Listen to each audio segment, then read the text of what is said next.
ஆண்டவராக இயேசு கிறிஸ்துவுக்குள் மிகவும் அதிகமாக நேசிக்கப்படுகின்றவர்களே, மீண்டுமாக இந்த திருத்துவ பண்டிகை கொண்டாடுகிற இந்த வாரத்தில் உங்களை சந்திப்பதில் மிகுந்த மகிழ்ச்சி அடைகிறோம். இந்த 13ஆம் நாள் வெள்ளிக்கிழமையின் காலை நேரத்தில் உங்களை சந்திப்பதில் மிகுந்த மகிழ்ச்சி அடைகிறோம். இந்த காலை நேரம் இறை தியானத்தை ஆரம்பிக்கலாம். நமது ஆரம்பம் பிதா, குமாரன், பரிசுத்த ஆவியின் நாமத்தில் உள்ளது. ஆமேன். ஜெபிப்போம். துதிகளின் மத்தியிலே மகிமையோடு வீற்றிருக்கிற எங்கள் நல்ல ஆண்டவரே, திருத்துவ கடவுளே, பிதா, குமாரன், பரிசுத்த ஆவியாகிய கடவுளாய் இருந்து எங்களை வழிநடத்தி கொண்டிருக்கின்றவரே, இதோ இந்த மகிழ்ச்சியான ஆண்டவரை காலை வேலைக்காக நின்று செலுத்துகிறோம். கடந்து போன இரவு முழுவதும் கிருபையாக எங்களை காத்து வழிநடத்தினீர். உலகம் முழுக்க அநேக ஆபத்துகளும் விபத்துகளும் மோசங்களும் ஆண்டவர் நடந்து கொண்டிருப்பதை பார்க்கிறோம். என்றாலும் எங்களை காத்து வழிநடத்திருக்கிறேன். இந்த காலை நேர இறை தியானத்தை ஆசீர்வதிங்க. நாளின் இறை செய்தி, பாடல் வேலை, ஜெப வேலையை எங்களுக்கு ஆசீர்வாதம் தர வேண்டும் என்று கெஞ்சி மன்றாடும். ஆண்டவரை விசேஷமாக இந்த நாளிலே ஆண்டவரே, என்னுடைய குஜராத் பகுதியில் அகமதாபாத்தில் நடந்த இந்த ஃப்ளைட் ஆக்சிடெண்ட்டுக்காக நான் ஜெபிக்கிறோம். கர்த்தர் அந்த உயிரிழந்து இருக்கிற எல்லா குடும்பங்களுக்கும் ஆறுதலையும் சமாதானத்தையும் என் தேவன் தந்து வழிநடத்தும். இந்த வேர்ட் ஆஃப் காட் மினிஸ்ட்ரி சார்பாக நாங்கள் ஆழ்ந்த இரங்கலை ஆண்டவர் நேரத்தில் நாங்கள் தெரிவித்துக் கொள்கிறோம். கர்த்தர் தாமே தொடர்ந்து இப்படிப்பட்ட பெரிய விபத்திலிருந்து எங்கள் தேசத்தை, எங்கள் மக்களை காத்துள்ளோம். நீரை பொறுப்பேற்றுக் கொள்ளும் ஆசீர்வதியம் இயேசுவின் மூலம் ஜெபிக்கிறோம் நல்ல பிதாவே. ஆமென். காலை வேளையில் உம்மை உயர்த்தி உயர்த்தி உம்மை மகிமைப்படுத்துவேன் என்ற பாடலை சாரோடு இணைந்து நாம் பாடுவோம். உம்மை உயர்த்தி உயர்த்தி என்ற பாடல்.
வல்லவரே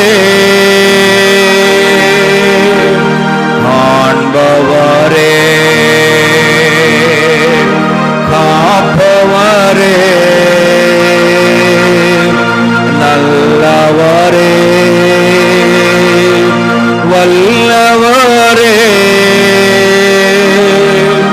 காண்பவரே, காப்பவரே, நன்றே நன்றே நன்றே நன்றே. இருப்பவரே, இருந்தவரே, இனிமேலும் வருபவரே, இருப்பவரே, இருந்தவரே, இனிமேலும் வருபவரே, நன்றே நன்றே நன்றே நன்றே. உம்மை உயர்த்தி உயர்த்தி உள்ளம் மகிழுதையா, உம்மை நோக்கி பார்த்து இதயம் துள்ளுதையா. உம்மை உயர்த்தி உயர்த்தி உள்ளம் மகிழுதையா, உம்மை நோக்கி பார்த்து என் இதயம் துள்ளுதையா.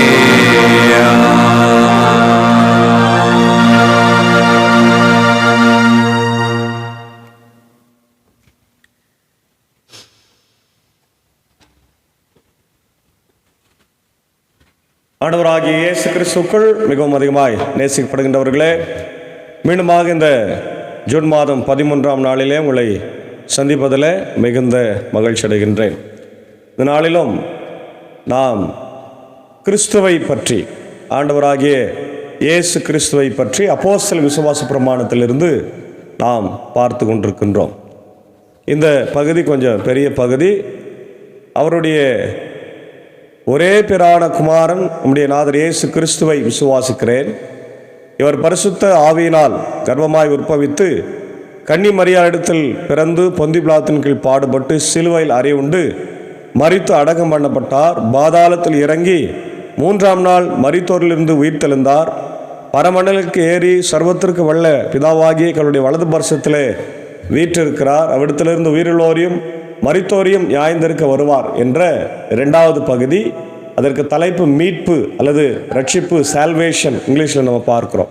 இதனுடைய பொருள் என்னவென்றால், பிதாவினிடத்தில் அனாதியாய் பிறந்த மெய்யான தேவனும் கன்னிமரியாளிடத்தில் பிறந்த மெய்யான மனிதனுமாய் இருக்கின்ற இயேசு கிறிஸ்து என் கர்த்தர் என்று விசுவாசிக்கிறேன். ஏனென்றால் கெட்டுப்போய் சபிக்கப்பட்ட என்னை அவர் பொன்னிலானும் அல்ல வெள்ளினாலும் அல்ல, விலை மதிக்கக்கூடாத தமது பரிசுத்த இரத்தத்தினாலும் குற்றமில்லாமல் பட்ட பாடுகளினாலும் மரணத்தினாலும் எல்லா பாவங்களிலும் மரணத்திலும் பிசாசனுடைய வல்லமையிலுமிருந்து மீட்டு ரட்சித்து தமக்கு சம்பாதித்து கொண்டார். அதனால் நான் அவருக்கு சொந்தமாயிருந்து அவருக்கு கீழாக அவருடைய ராஜ்யத்திலே பிழைத்து நித்திய நீதியிலும் கபடற்ற உண்மையிலும் மோட்சானந்தத்திலும் அவருக்கு ஊழியம் செய்வதற்கு அவர் மரணத்திலிருந்து எழுந்து என்றென்றைக்கும் பிழைத்து ஆண்டு கொண்டிருக்கிறார். இது உண்மையான வார்த்தை என்று சொல்லப்பட்டிருக்கிறது. இதான் மார்ட்டின் லூத்தர் கொடுக்கிற அழகான விளக்கம். அப்போ இதை இயேசு கிறிஸ்து மற்ற அதற்கான அவருடைய பெயர்கள் என்னவென்று நம்ம பார்க்கும்போது, இயேசு என்று பெயரிடப்பட்டது மத்தேயு 1:21. ஏன்னா அவர் நம்முடைய ஜனங்களின் பாவங்களை நீக்க ரட்சிப்பார் என்று நம்ம பார்க்கின்றோம். யோவான் 4:42 நம்ம பார்க்கிறோம், நாங்களே கேட்டு இவர் மெய்யாகவே உலக ரட்சகர் என்று தெரிந்து கொண்டோம் என்று யோவான் 4:42 நம்ம பார்க்கிறோம். அப்பொழுது அப்போஸ்தலர் 4:12 பார்க்கிறோம், வேறொருவராலும் ரட்சிப்பு இல்லை, நாம் ரட்சிப்பை பெறுவதற்கு வானத்தின் கீழே மனுஷருக்குள் அருளப்பட்ட வேறொரு நாமமும் இல்லை என்று சொல்லப்பட்டிருக்கிறது. அதே நேரத்தில் அவர் கிறிஸ்து என்று அழைக்கப்படுகிறார். கிறிஸ்து என்ற பெயர் கிரேக்க பெயர், மேசியா என்ற பெயர் எபிரேயம். கிறிஸ்து அல்லது மேசியா என்ற இந்த பெயருக்கு என்ன பொருள் சொன்னா, அபிஷேகம் பண்ணப்பட்டவர். இயேசு கிறிஸ்து எல்லையில்லா அளவில் பரிசுத்த ஆவியினால் நமது தீர்க்கதரிசியாக, ஆசாரியராக, அரசராக இருப்பதற்கு அபிஷேகம் பண்ணப்பட்டிருக்கின்றார் என்று நம்ம பார்க்கும். பழைய ஏற்பாட்டு காலத்தில் தீர்க்கதரிசிகள், ஆசாரியர்கள், அரசர்கள் எல்லாம் தங்களுடைய பணிக்காக அபிஷேகம் பண்ணப்பட்டார்கள். அப்போ இயேசு இந்த 3 பணியை செய்கிறார். ஆசாரியர், தீர்க்கர், அரசர். தீர்க்கர், ஆசாரியர், அரசராக 3 பணிகளை செய்கின்றதாக நம்ம பார்க்கின்றோம்.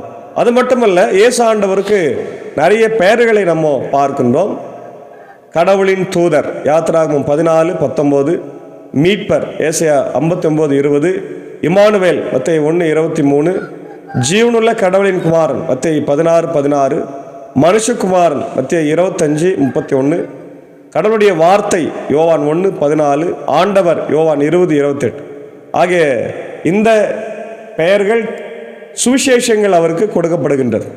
அது மாத்திரமல்ல, இயேசு கிறிஸ்து பாவம், மரணம், பிசாசு இவர்களிலிருந்து நம்மை மீட்டு நம்மை ரட்சித்தார், நமக்கு நித்திய வாழ்வை அருளுகிறார். இதுதான் முக்கியமான, நம்ம விசுவாசிக்க வேண்டிய மிக முக்கியமான ஒரு பொருள், சத்தியம். அதே போல அவர் விசுவாசிக்கிற மக்களுக்கு மட்டுமே ரட்சிப்பு கிடைக்கும் என்று இயேசு கிறிஸ்து அநேக இடங்களிலே சொல்லியிருக்கின்றார்.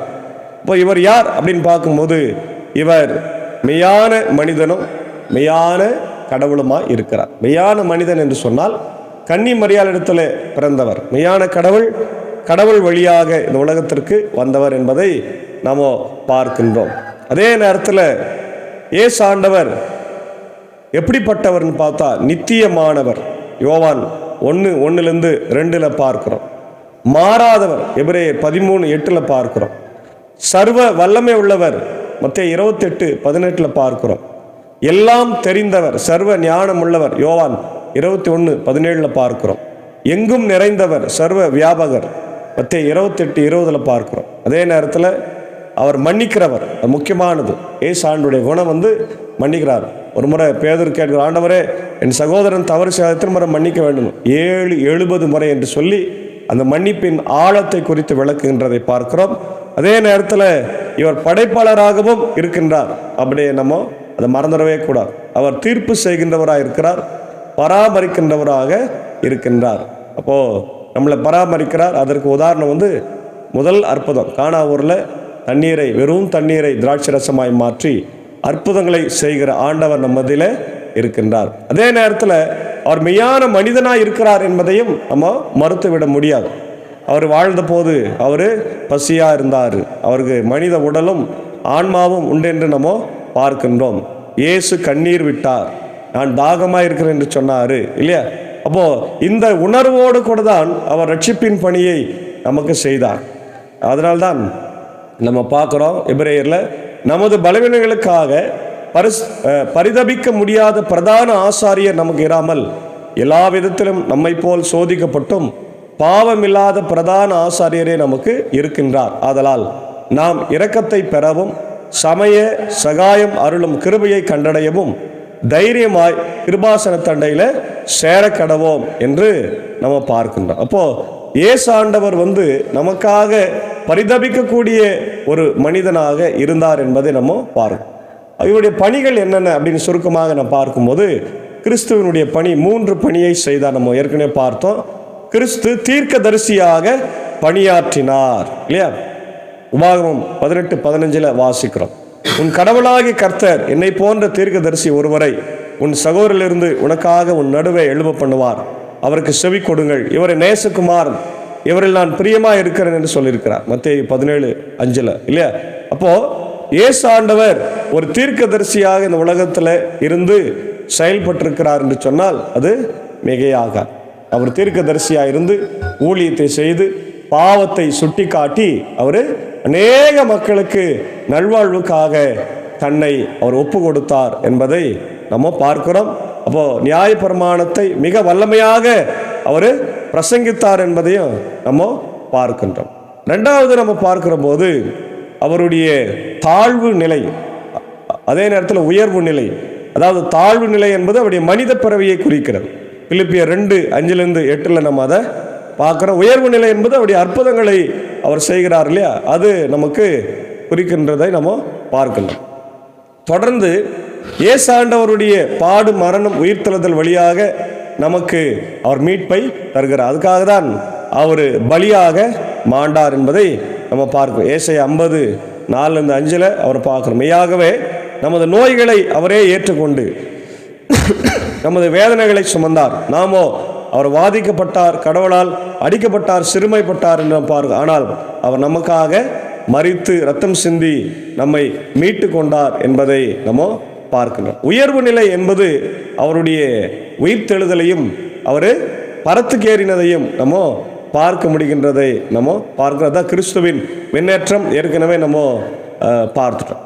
தொடர்ந்து அவர் ஒரு ஆசாரியனாக நமக்கு அவர் பணியாற்றுகிறார் இல்லையா. ஆசாரியன் என்று சொன்னால் நமக்காகவே பலிப்பொருளாக அவர் மாறுகிறார். இப்போ பொதுவாக ஆசாரியர்கள் என்ன செய்வார்கள் சொன்னால், பழைய ஏற்பாட்டு காலத்தில் இஸ்ரவேல் மக்கள் கொண்டு வருகின்ற பலிகளை எல்லாம் என்ன செய்வார், வாங்கி ஜபித்து அதை ஆண்டவருக்கு படைப்பார்கள். அதுதான் ஆசாரியருடைய பணி. இங்கே இயேசு ஆண்டவரே நமக்காக ஆசாரியராக மரித்தார். பலியும் அவரே, பலி பொருளும் அவரே, பலி கொடுக்கிறவரும் அவரே. அதுதான் இங்கே நம்ம பார்க்கின்ற செய்தியாக நம்ம இருக்கின்றது. அதே நேரத்தில் அவருடைய அரச பதவியை நம்ம பார்க்கும்போது நம்மை ஆட்சி செய்கின்றவராக இல்லையா, நித்திய நியாயாதிபதியாகவும் கபடற்ற உண்மையும் பேர்மையும் நம்ம அவரிடத்தில் பார்க்கின்றோம் இல்லையா. நாம் அவருக்குள் நீதியாகும்படிக்கு பாவம் அறியாத அவரை நமக்காக அவர் பாவமாக்கி இஸ்ரவேலின் ராஜாவாக அவரை உயர்த்தினார் என்று வேதம் சொல்லுகிறார். ஆகவே அன்பான தேவனுடைய பிள்ளைகளே, இன்றைக்கு நாம் கிறிஸ்துவின் பிள்ளைகளாக இந்த உலகத்தில் வாழ்ந்து கொண்டிருக்கிறோம் என்று சொன்னால் கிறிஸ்துவனுடைய பணி நிமித்தமாகவே அவர் 3 பணியை செய்தார் என்று நம்ம பார்த்தோம். தீர்க்கதரிசியாக, ஆசாரியராக, அரசராக செய்தார்.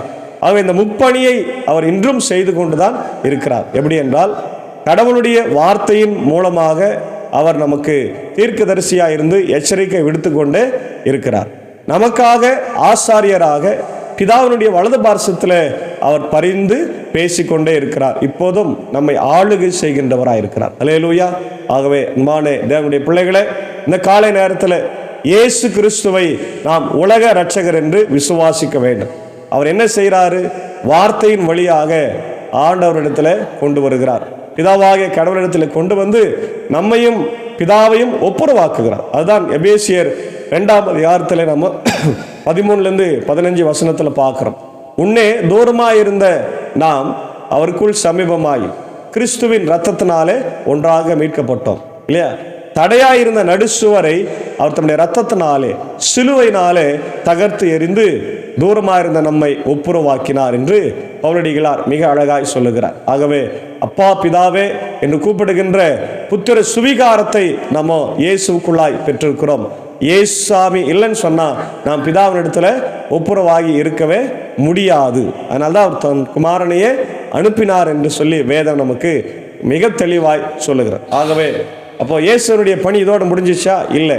அவர் 2ஆம் வருகையில் வரப்போகிறார். விண்ணேற்றம் அடைந்ததை போலவே வானத்தில் எப்படி கலிலேயர்கள் அண்ணாந்து பார்த்து கொண்டிருக்கும் போது தேவதூதர்கள் சொன்னாங்க, நீங்கள் அண்ணாந்து பார்க்குறீங்க, போங்க, அவர் இப்படியே வரப்போகிறார் என்று சொன்னார். அதுபோல அவர் வரப்போகிறார். ஏன்னா இன்றைக்கி நடக்கின்ற காரியங்கள் எல்லாம் பார்க்கும்போது பெரிய பெரிய விபத்துக்கள், பேர் அழிவுகள், இல்லை நாசம், மோசம், வியாதி, பலவீனங்கள், இதெல்லாம் பார்க்கும்போது ஆண்டவருடைய வருகை சமீபமாக இருக்கிறது. ஆகவே அவருக்காக நாம் ஆயத்தப்பட அழைக்கப்படுகிறோம். நம்முடைய பாவங்களிலிருந்து, அக்கிரமங்களிலிருந்து, நாம் மீறலிருந்து விடுதலையாகி ஆண்டவருடைய பிள்ளைகளாய் இரட்சகரை ஏற்றுக்கொள்ள ஆயத்தமாய் இருக்க வேண்டும். ஆகவே இந்த நாளிலே இந்த திரு வார்த்தைகளை, இயேசு கிறிஸ்துவை நாம் ஏற்றுக்கொண்டு இந்த உலகத்தில் சாட்சியாக வாழ தூய ஆவியானவர் நம்மை வழிநடத்தி ஆசீர்வதித்து காப்பாராக.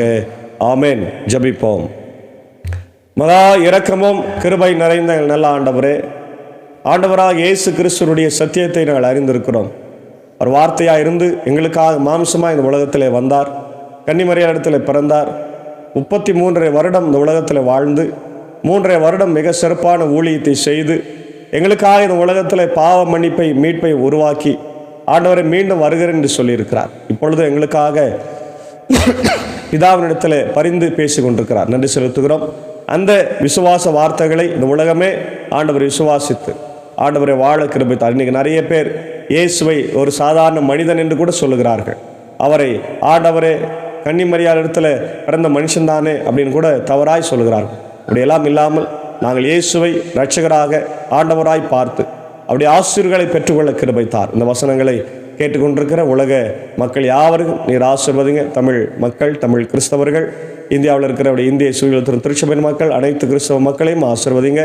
ஆண்டவர், இந்த கிறிஸ்தவ போதனை எங்கள் வாழ்க்கையில் மிகவும் முக்கியத்துவம் வாய்ந்தது. கள்ள உபதேசங்கள் இன்று எழுந்து கொண்டிருக்கிற நேரத்தில் இதை நாங்கள் தெளிவாக ஆண்டவரே பார்த்து ஆராய்ந்து ஆய்வு செய்து உம்முடைய பிள்ளைகளாய் வாழ கிருபைத்தார். இந்த நேரத்தில் ஊழியத்தில் இருக்கிற அப்படியே அன்பர் சாருக்காக, ஏஞ்சாக்காவுக்காக அன்பான பிள்ளைகள், மார்த்தாள் மரியாளுக்காக ஜபிக்கிறோம். சாரு கொடுத்து வருகிற சுகத்திற்காக நன்றி. இன்னும் பரிபூர்ண சுகத்தை தாரும். வழியிலிருந்து மீண்டு ஆண்டவர் மீண்டும் வந்து இப்படி ஊழியத்தை தொடர்ந்து எங்களோடு செய்ய கர்த்தர் கிருபைத்தார். ஆண்டவரே, அருமையான கர்த்தாவே சாக்கு சாருக்காக, டீச்சருக்காக ஜபிக்கிறோம். இசை வழி பயணத்தில் எங்களோடு தொடர்ந்து ஊழியத்தில் இருக்கிறார்.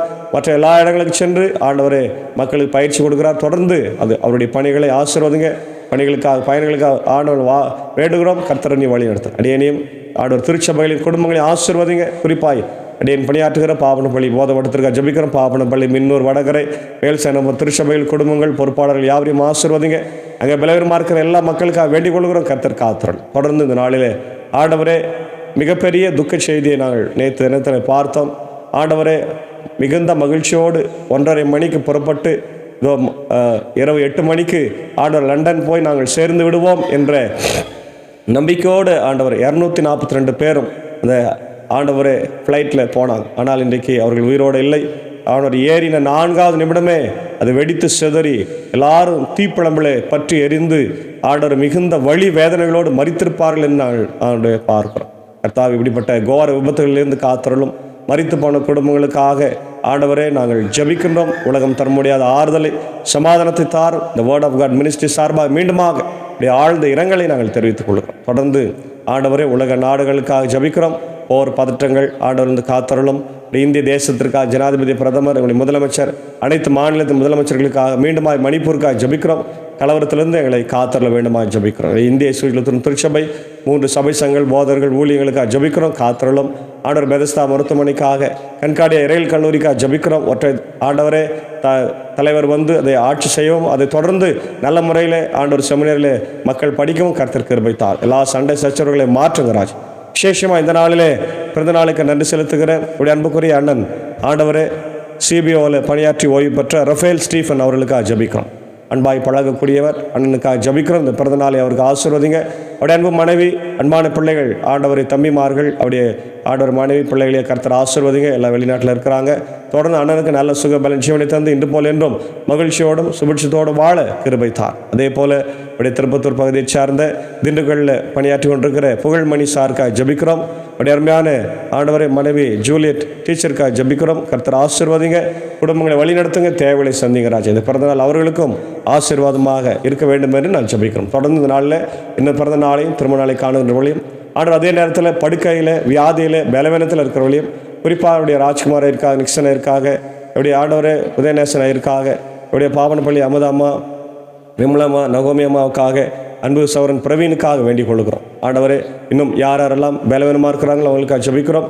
ஆண்டவர் அதே போல் என்னுடைய மெர்சிட்டிஸுடைய அன்பு தாயார் ஜெசிடியானில் அம்மாவுக்காக ஜபிக்கிறோம். இன்னும் யாரெல்லாம் பலவீனமாக இருக்கிறாங்களோ எல்லாரும் என் தேவன் கண்ணோக்கி பாருங்கள்.